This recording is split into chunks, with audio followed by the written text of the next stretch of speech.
Hi dears, welcome back to our channel. അപ്പോൾ ഇന്നത്തെ video എന്താണെന്ന് വെച്ചാൽ ബിഗിനേഴ്സിന് മിക്കവർക്കും ഡൗട്ട് വരുന്നൊരു കാര്യമാണ് വെയിങ് മെഷീൻ എങ്ങനെയാണ് യൂസ് ചെയ്യുന്നത്, അത് 100 ഗ്രാം ഹെന്ന പൗഡർ എങ്ങനെ കറക്റ്റ് വെയിങ് മെഷീനിൽ അളന്നെടുക്കാം എന്നുള്ളതൊക്കെ. പിന്നെ അതേപോലെ വെയിങ് മെഷീൻ ഇല്ലാത്ത കുറേ ആൾക്കാർ, കാരണം ബിഗിനേഴ്സ് ആകുമ്പോൾ ആദ്യമായിട്ടൊന്ന് ട്രൈ ചെയ്ത് നോക്കണം, നമ്മുടെ കിറ്റൊക്കെ വെച്ചിട്ടൊന്ന് ട്രൈ ചെയ്ത് നോക്കണം, അല്ലാന്നുണ്ടെങ്കിൽ ഹെന്ന പൗഡർ ഒന്ന് ജസ്റ്റ് ഒന്ന് ഹെന്ന കോൺസ് ഒക്കെ ഉണ്ടാക്കി നോക്കണം എന്നുള്ളവർക്ക് ഹെന്ന പൗഡർ 100 ഗ്രാം എങ്ങനെ വെയിങ് മെഷീൻ ഇല്ലാതെ സ്പൂൺ വെച്ചിട്ട് അളന്നെടുക്കാം എന്നുള്ളതും ഒക്കെ കുറേ ആൾക്കാർ ചോദിക്കാറുണ്ട്. എത്ര ടേബിൾ സ്പൂൺ ആണെന്നൊക്കെ ചോദിക്കാറുണ്ട്.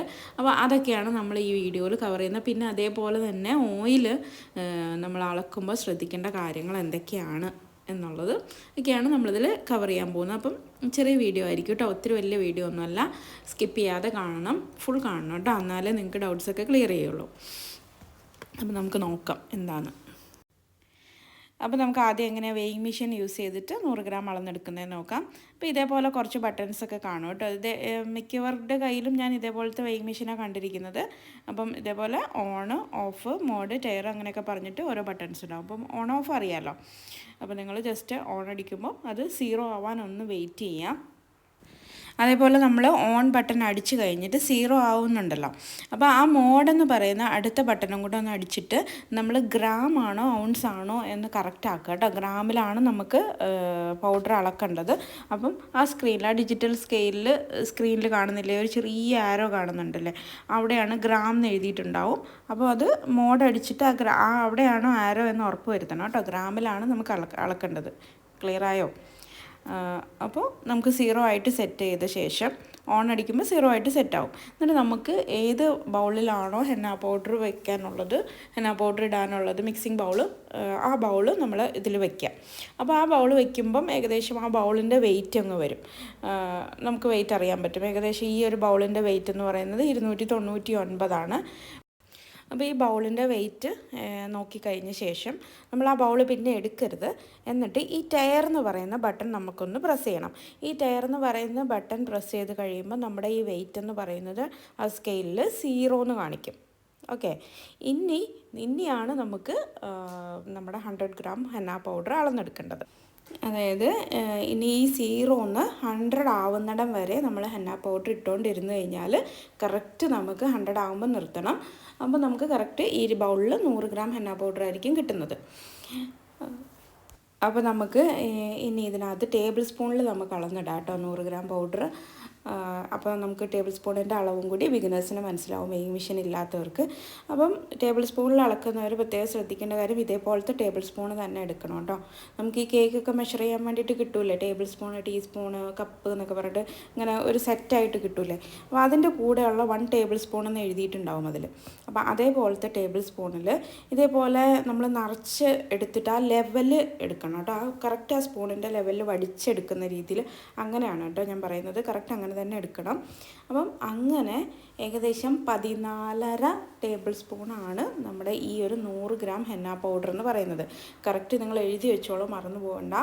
14 ടേബിൾ സ്പൂണും പിന്നെ അര ടേബിൾ സ്പൂൺ തന്നെ ഇല്ല, ഒരു കുറച്ച് 14ൻ്റെയും 14.5യുടെയും ഇടയ്ക്ക് നിൽക്കുന്ന രീതിയിൽ ഒരു 14 ടേബിൾ സ്പൂൺ കഴിഞ്ഞിട്ട് കുറച്ചും കൂടി എടുക്കാം. അത്ര മതി കേട്ടോ, അതിൽ കൂടണ്ട, ഒട്ടും കൂടണ്ട. ഇതേപോലെ നമ്മൾ കറക്റ്റ് ലെവലിൽ സ്പൂണിൽ വടിച്ചെടുക്കുമ്പോഴാണ് ഈ ഒരു അളവ് വരുന്നത് കേട്ടോ. ഇതേപോലത്തെ സ്പൂണിൽ, ഇതേപോലെ റൗണ്ടുള്ള സ്പൂണിൽ. പിന്നെ സാധാരണ നമ്മൾ കിച്ചണിൽ യൂസ് ചെയ്യുന്ന സ്റ്റീലിൻ്റെ സ്പൂണില്ലേ, ടേബിൾ സ്പൂൺ, ടീസ്പൂണൊക്കെ, അതിൽ എത്രത്തോളം നമുക്ക് കറക്റ്റ് അളവ് കറക്റ്റ് കിട്ടും എന്ന് എനിക്കറിയില്ല. അത്ര സെറ്റ് ആവാൻ ചാൻസ് ഇല്ല. ഇതാകുമ്പോൾ നമുക്ക് ഏകദേശം ഒരു അതിൽ അളവുണ്ട് ടേബിൾ സ്പൂൺ. ഇതാണ്, നിങ്ങൾ ടേബിൾ സ്പൂണിൽ അളക്കുവാണെങ്കിൽ ഇങ്ങനത്തെ സ്പൂണിൽ തന്നെ അളക്കാൻ നോക്കുക കേട്ടോ. പിന്നെ ഇത് ബിഗിനേഴ്സിന് വേണ്ടി മാത്രമാണ് ഈ സ്പൂൺ വെച്ചിട്ട് ഇങ്ങനെ അളക്കാൻ പറയുന്നത് കേട്ടോ. എന്തായാലും നിങ്ങൾക്ക് ഈ ഒരു ബിസിനസ് തുടങ്ങുകയാണെങ്കിൽ വെയിങ് മെഷീൻ ആവശ്യമായിട്ട് വരും. നമുക്ക് കോൺസിനകത്ത് മെഹന്തി, അതായത് 25 ഗ്രാമാണ് സ്റ്റാൻഡേർഡായിട്ട് നമ്മൾ നിറയ്ക്കുന്നത്. അപ്പോൾ 25 ഗ്രാമൊക്കെ കറക്റ്റാക്കി എടുക്കണം എന്നുണ്ടെങ്കിൽ എന്തായാലും വെയിങ് മെഷീൻ വേണം. അതേപോലെ ഈ 100 ഗ്രാം ഹെന്ന പൗഡർ അല്ലെങ്കിൽ 50 ഗ്രാം ഹെന്ന പൗഡർ അല്ലെങ്കിൽ 25 ഗ്രാം ഹെന്ന പൗഡർ ഒക്കെ ഒന്ന് അളന്നെടുക്കണം എന്നുണ്ടെങ്കിൽ നമുക്ക് ഈ വെയിങ് മെഷീൻ തന്നെയാണ് ഏറ്റവും ആക്യുറേറ്റ് ആയിട്ട് നല്ല കറക്റ്റായിട്ട് കിട്ടുന്നത് കേട്ടോ. അപ്പോൾ അതുകൊണ്ട് വെയിങ് മെഷീൻ വാങ്ങിക്കാം. പിന്നെ ബിഗിനർ ആകുമ്പോൾ നമുക്ക് ആദ്യം ഒന്ന് ട്രൈ ചെയ്തിട്ട് ഇങ്ങനെയൊക്കെ ട്രൈ ചെയ്തിട്ട് പിന്നെ സക്സസ് ആവുകയാണെങ്കിൽ മേടിച്ചാൽ മതി കേട്ടോ. അപ്പോൾ ഇനി നമുക്ക് നമ്മുടെ എസെൻഷ്യൽ ഓയിൽ എങ്ങനെയാണ് അളന്നെടുക്കുന്നത് നോക്കാം. അപ്പോൾ ബിഗിനേഴ്സിന് മിക്കവർക്കും പറ്റുന്ന മിസ്റ്റേക്കാണ് എസെൻഷ്യൽ ഓയിൽ നമ്മൾ വെയിങ് മെഷീനിൽ അളന്നെടുക്കുക എന്ന് പറയുന്നത്. വെയിങ് മെഷീനിൽ ഒരിക്കലും നമ്മുടെ എസെൻഷ്യൽ ഓയിൽ അളന്നെടുക്കരുത്, അത് കറക്റ്റ് ആവില്ല. കാരണം നമുക്കറിയാമല്ലോ ML-ലും മില്ലി ലിറ്റർ അല്ലെങ്കിൽ ലിറ്ററിലൊക്കെയാണ് നമ്മൾ എസെൻഷ്യൽ ഓയിൽ അളക്കുന്നത്. അപ്പോൾ നമുക്കത് കറക്റ്റായിട്ട് ഈ വെയിങ് മെഷീനിൽ കിട്ടില്ല. നമ്മൾ ഗ്രാം കിലോഗ്രാമൊക്കെയാണ് നമ്മൾ ഓൾറെഡി മോഡൊക്കെ സെറ്റ് ചെയ്ത് വെച്ച് ഗ്രാമിലാണ് സെറ്റ് ചെയ്ത് വെച്ചിരിക്കുന്നത്.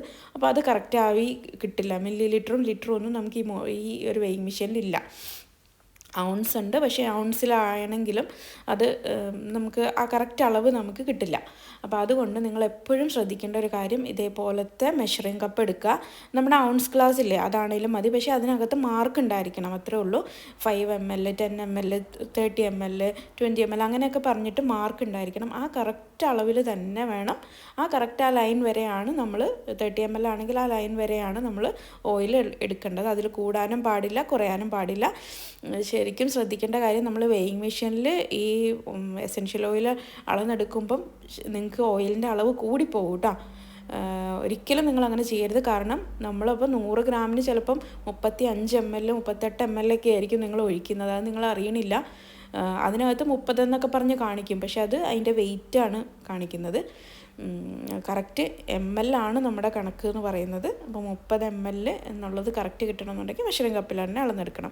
ഇനി മെഷറിംഗ് കപ്പ് ഇല്ല എന്നുണ്ടെങ്കിൽ നിങ്ങൾ എന്ത് ചെയ്യണമെന്നറിയോ, നമ്മുടെ കുട്ടികൾക്കൊക്കെ കിട്ടുന്ന കഫ് സിറപ്പില്ലേ, അപ്പോൾ അത് യൂസ് ചെയ്യാത്ത പഴയതൊക്കെ ഉണ്ടെന്നുണ്ടെങ്കിൽ അതിൻ്റെ മുകളിലൊരു മൂടി ഉണ്ടാവും. 10 ml ഒക്കെ ഉള്ളൊരു ചെറിയൊരു കപ്പുണ്ടാവും. ആ ഒരു മൂടിയില്ലേ, അതിനകത്ത് വേണമെന്നുണ്ടെങ്കിൽ അളന്നെടുക്കാം. ബിഗിനേഴ്സിനുള്ളവർക്കാണ് പറയുന്നത് കേട്ടോ. അതിൽ 3 പ്രാവശ്യം 10 ml കറക്റ്റ് അളന്നെടുത്താൽ 30 ml കിട്ടും. അപ്പോൾ എപ്പോഴും നിങ്ങളൊരു മെഷറിംഗ് കപ്പൊക്കെ വാങ്ങി വയ്ക്കുക, അതായിരിക്കും ഏറ്റവും നല്ലത് കേട്ടോ. അപ്പോൾ അതേപോലെ നമ്മുടെ അടുത്ത് മെഷറിംഗ് കപ്പൊക്കെ ഇരിപ്പുണ്ട്.